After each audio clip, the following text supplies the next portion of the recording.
We're going to move on to big news coming through here on The Right Stand.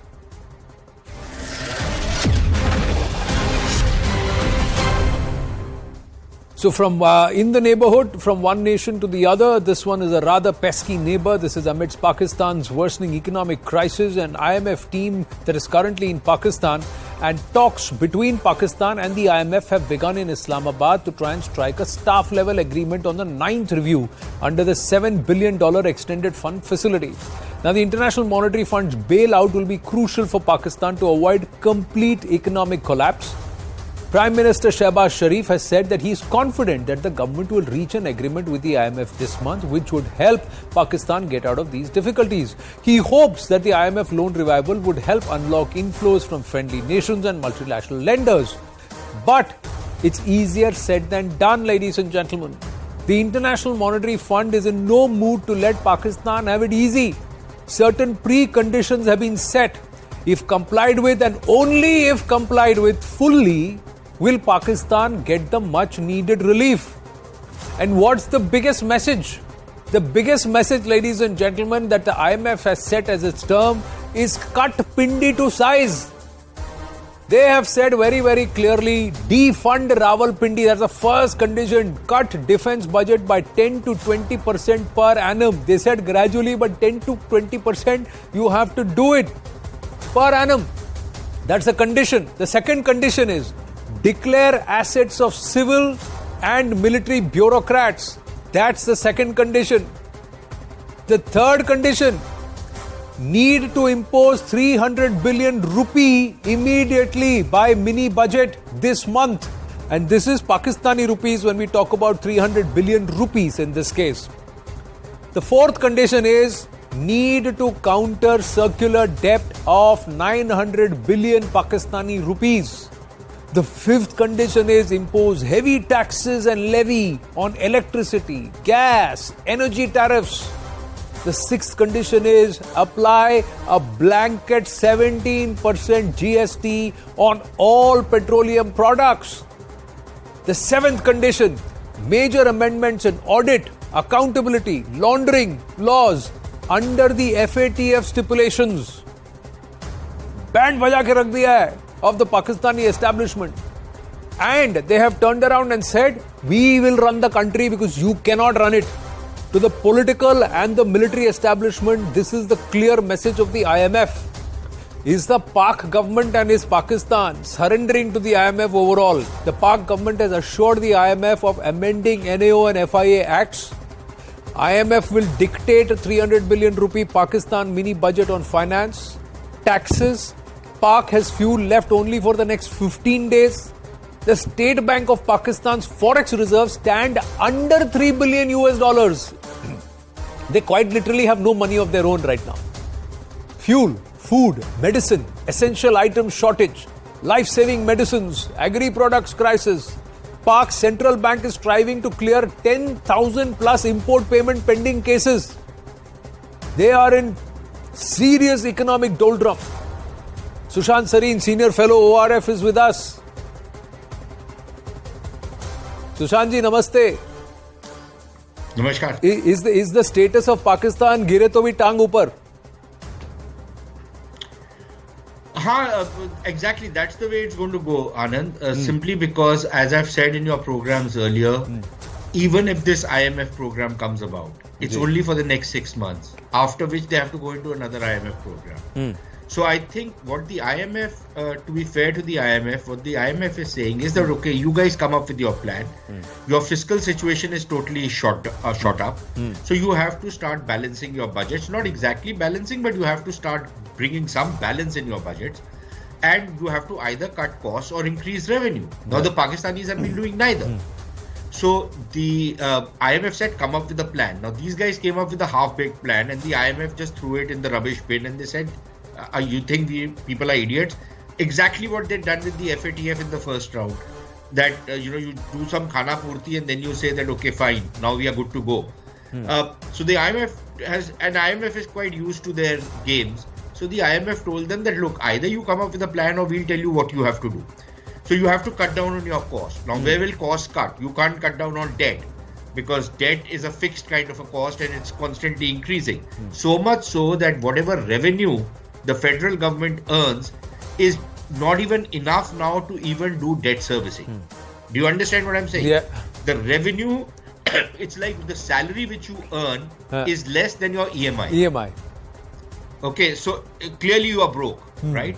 So they're telling them that either you sell off that house, correct, and start living within your budget. Now, clearly one of the big expenses which the Pakistanis are incurring is on defense budgets. Correct. Let me give you an example, Anand. Like you very correctly said in your initial report, there is medicine shortage, there's fuel shortage, there's all kinds of shortage. But do you know what the Pakistan army has done yesterday?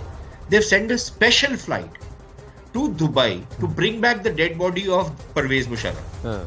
This, a country which is entirely broke, is doing something like this. Could Musharraf's dead body not be brought back in a commercial airliner? Would his prestige have been lowered if it had come in a commercial airliner on his own cost? Did the government of Pakistan have to spend something like $100,000 to send a special flight and bring back that thing when they don't have any money, they don't have fuel? So this is the way the Pakistanis have been behaving. You have the army chief of Pakistan now go to for a jamboree to the UK, where they're going to discuss quote unquote Kashmir. Yeah. Because the Brits are very interested in Kashmir, right? So you are playing these games when you are broke, and you expect the rest of the world to keep taxing their taxpayers so that they can give you money. Correct. And then, of course, the British come up with their Financial Times newspaper, which comes up with this absolutely bizarre editorial, which apparently all their, the knuckleheads on the editorial board would have sat down and written. And they are saying that, maybe we need to start helping Pakistan. But I think it's very clear that given the kind of debt which Pakistan has, there is no way that this is going to be a going concern anymore. So either they will default or they will have to go in for debt restructuring. Debt restructuring means that the Chinese will have to take a massive haircut on their debt, along with some of the others. Debt will have to, moratoriums will have to be declared. Incidentally, they got a moratorium after 9/11. 9/11, yes. They got almost $13 billion, of loans which were rescheduled. For about 15 years. They blew up that opportunity because they lived it up and they spent like money was going out of fashion. Now they want a similar kind of a thing. But I think this time around, the conditions that will be put on them are going to be rather onerous. And the Pakistanis will find it difficult to accept those every conditions. nation but would the also only see, problem is, the only problem, Anand, just one sentence more, that, while the Pakistani people will be squeezed dry, the Pakistani elite are not used to having their privileges cut. And that is where the real problem lies. And we'll have to see whether something moves on that count. There is a reality, there is a situation on ground which the elite can't run away with, and it will catch up to them. The Pakistan economic crisis right now, flour or atta is 150 rupees per kilo. I'm talking all Pakistani rupees right now. Milk is 226 rupees per litre. Ghee is 1450 rupees per kilogram. Onion is 280 rupees per kilogram. Potato is 60 rupees per kilogram. Peas, matar, 120 rupees per kilogram. Coriander powder, dhania powder is 350 rupees for 400 grams. Garlic, lasun is 400 rupees per kilogram. Ginger, 450 rupees per kilogram. And petrol, 250 rupees per litre. And this is going to go up because there are going to be further more levies and taxes. 17% GST तो साहब बोल भी दिया है. इनके पास तेल खरीदने के पैसे नहीं है, कोई 15 दिन का भी तेल नहीं है. What are they going to do? Is there going to be a big awam rebellion against the elite? Military, political, otherwise? No. Final question. So what the Pakistani elite is telling the Pakistani people is, if there is no atta, you eat cake. If there is no cooking oil, use olive oil. If there's no ghee, use olive oil. Those are the kind of bizarre things. There's this former information minister, supposedly an intellectual of Pakistan, and pretends to be a liberal, but he's a tout of the army. On a program the other day, he was saying that, there is no problem in Pakistan. It's only the formal economy which is sinking. The black economy is thriving. look at the markets, look at this, look at that. Now, they are so tone deaf. They are so stupid, these guys. These elites of Pakistan, they are so insensitive and stupid that people cannot make their ends meet. And this guy is saying look at the malls. The malls are overflowing. These idiots don't understand that states don't run on black economy unless you're a narco state, which they might well become. Yeah. States run on formal economy. The only thing which is going to be saving Pakistan is that revolution or uprisings are not in the soil of this region. People will never rise up against an unfair and a completely insensitive system. And I think that is what the Pakistani elite is banking upon, that nothing of that sort will happen. People will grin and bear it. And if they don't, we'll use the danda on them and we'll keep them in line.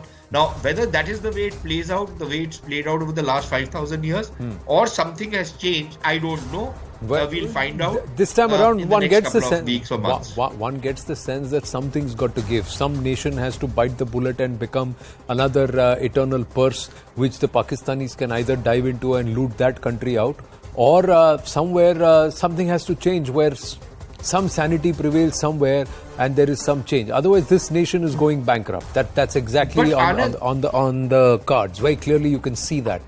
And Anand, nobody is willing to underwrite them. Nayar, that is the problem. They thought that somebody will pick up the slack. Now, the Saudis have said, you reform first, then we will think of giving you something. UAE has said no. Chinese have said the same thing. Turkey is willing to bail them. Turkey has got a natural calamity to deal with, so they are going to tighten their purses because there's a huge Turkey has not given that a far thing, yaar. They've not given them a damn thing. अब उम्मीद जहाँ पे भी रखने की कोशिश कर रहे हैं, none of those countries are going to get involved is what I'm trying to say. China is also going through recessionary trends. They need to sort their own equations out. They've got their own goals for 2027 and thereafter. Russia is in the middle of a conflict. And the Chinese don't like to lose money. Yeah. They don't. They've already lost a lot of money. They've actually got their economics wrong with Pakistan. Sushant, always a pleasure speaking with you. Thank you. We got more news coming through. Moving on to that.